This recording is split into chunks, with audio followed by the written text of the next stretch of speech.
If you're still stuck in the same rank month after month after month, it's not because of your teammates, it's because of you. So stop coping and actually start adapting. In this video, I'm going to show you the 8 things that you're doing wrong that are keeping you from actually ranking up. Number 1 is going to be overcommitting. Overcommitting happens when you go all in for a play without considering the risk, such as jumping for a shot when the chance of scoring is low, or challenging when your teammates are out of position. This often leaves your team vulnerable to free counterattacks. When you overcommit, you put your teammate in a 1v2, which at the higher ranks is going to be a goal pretty much every single time, and the entire point of being a teammate is to make the game as easy as possible for your team by playing together and not just going in for solo overcommit plays. You need to learn to recognize when a play is too risky. If you're unsure whether you can make it, or if you're going to get beat to the ball, or if you're going to win the ball, it's better to just rotate back to maintain defensive stability, right? Don't go for a ball that you're probably not going to end up winning, because then once again, you put your teammate in that 1v2 situation. Number 2, ignoring rotations. Proper rotation is pretty much essential in Rocket League. Ignoring rotations means not returning to a supportive position after either challenging or just waiting on defense. Instead of rotating back, you stay upfield. You hope for a rebound, you hope for an interception, which leaves your team's defense pretty much exposed because you only have one teammate back, if that. At the highest rank, players rotate in a way that holds constant pressure while covering the goal. Poor rotations create gaps that higher skilled opponents will easily break through because they can notice them. You need to focus on applying constant pressure within the rotation cycle. So attack, cover midfield, rotate back, defend, and make sure to trust your teammates. That's really important. Trust your teammates to cover when it's their turn to challenge. Don't just keep going and going and going and going, because then your teammate's just probably going to get really mad because you're not even letting them go. They're in the rank for a reason. Number 3, ball chasing. Ball chasing means constantly going for the ball, regardless of whether you're in the best position to do so. This leads to double commits, where 2 teammates both go for the ball simultaneously, leaving the field open for the opponents, which obviously we don't want to do. Ball chasing, it disrupts team play, it leaves your goal open, and higher ranks, individual skill is less important than teamwork because anyone can defend any one play, right? If someone's going for an air dribble or a flip reset, all that has to happen is someone just challenges from the backboard, and then the player in the goal just gets a free possession. So it doesn't really matter how good you are as a solo player if you're just going for solo plays and you're not using teamwork. Unless you're Zen, you're not going to win playing like that. So you need to practice situational awareness. If a teammate is closer to the ball, let them go for it. Let them take the shot and position yourself for the play that's going to happen after your teammate goes. Position yourself for the rebound. Maybe just rotate back in case it's going to go poorly. Position yourself for the pass. Play around your teammate and don't just try to solo 1v2. That's not going to work. Number 4, not communicating or trusting teammates. Communication is key pretty much in anything when you have a teammate, whether it's through quick chat or voice chat. Obviously, you want to have voice chat in every solo queue game I play. I try to have voice chat on, but a lot of time people won't. But when you fail to communicate, it leaves your teammates guessing your intentions. Not trusting your teammates often leads to unnecessary overcommits or them just spamming solo plays because they don't really trust you.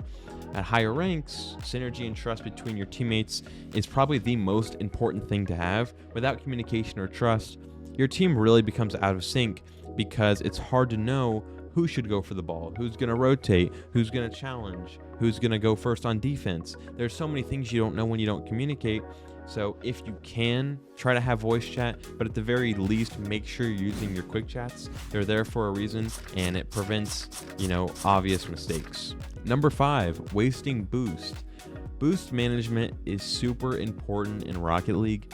Wasting boost could mean using it to reach a ball you're not likely to win, or boosting when you're already supersonic. For those of you who don't know, Supersonic is the fastest that you can go. So anytime you're boosting after that, all that excess boost is just being wasted, right? So it's about spending boost on low reward plays. Running out of boost, it leaves you vulnerable. You're unable to make crucial plays or even recover quickly.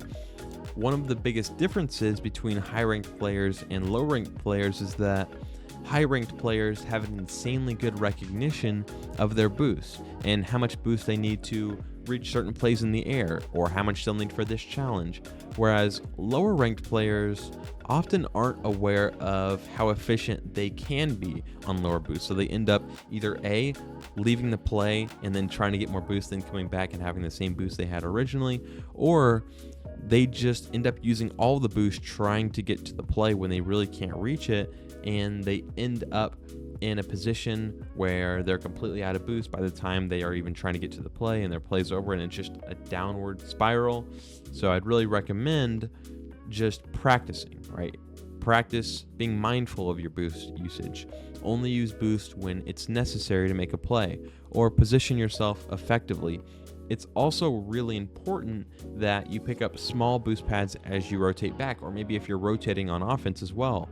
And avoid wasting full boosts unless it's really needed, because a lot of people undermine how much you can do with a little amount of boost. Number 6, poor decision making under pressure. This means panicking or making really rash decisions when there is high pressure, such as giving the ball away or dribbling right in front of the net when their opponent's near you. That happens all the time. It's important that your gameplay is really calm and collected, and that you make the right decisions, even in high pressure situations. Panicked decisions often lead to giving the ball away and conceding goals when you really shouldn't.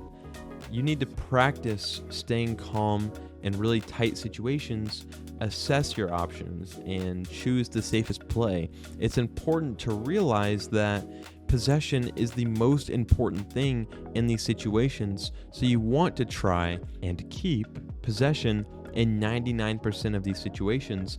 The only situation where you would want to give the ball away is a situation where you and your teammate are both in poor positions and very low boost, so clearing the ball to their side of the field would ideally give you and your teammate enough time to actually get boost and to put yourself in a better position.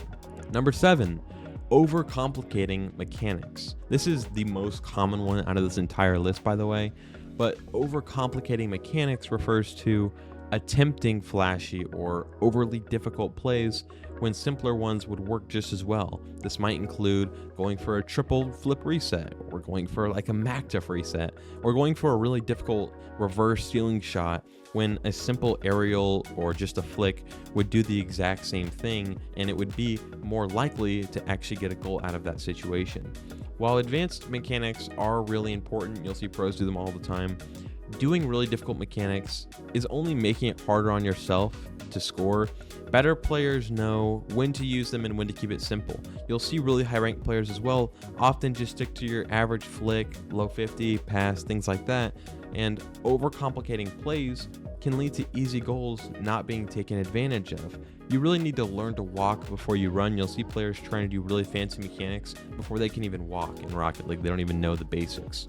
Simple, consistent plays often lead to better outcomes than trying to pull off a flashy mechanic that, 1, you haven't perfected, and 2, isn't likely to work anyways. Number 8, neglecting defensive awareness. This is when you're too focused on offense or even the ball, and this can lead to neglecting defense. This includes leaving your net open, failing to cover your net on a 50, or not being in a position to save the ball.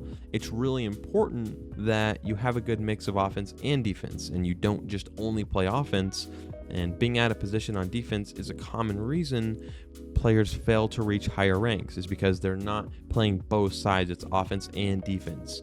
You need to improve your defensive awareness by regularly checking your position relative to your goal and your opponents, and always ensure someone is covering the net, especially when attacking, because that's when majority of counterattacks are created. That's all I have for you guys in this video. If you found this video helpful in any way, please be sure to like, comment, and subscribe. I also have a Discord server where I talk to you guys over there daily. Be sure to join that if you're interested. I'll see you on the next one. Peace.